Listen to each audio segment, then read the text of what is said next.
মই বিহগুৰিৰ পৰা কৈছোঁ। আই চৰণ চুই আই নামত শপত খাই মই বিহগুৰিৰ পৰা কৈছোঁ। এই মাটি মোৰ পিতাই মাটি, এই ভাষা মোৰ হাই ভাষা।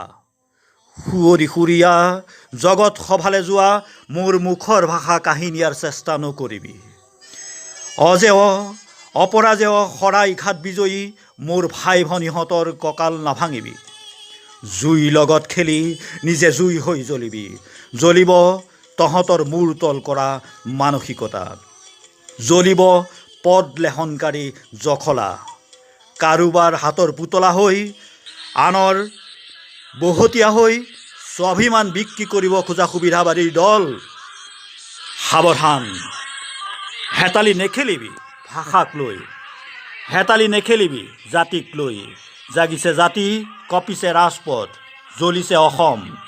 এবাৰ ভাবিছা, এবাৰ গমিছা, এবাৰ চকু মেলিছা।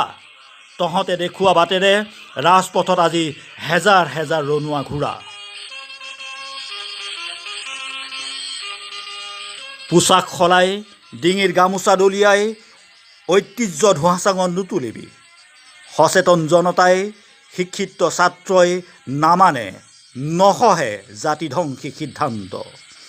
জনতাই স্বৰূপ চিনিলে, চুকত থাকি বুকুত কামোৰা তহঁতৰ নষ্ট চৰিত্ৰ, তহঁতৰ নিৰ্লজ্জ আত্মসমৰ্পণ।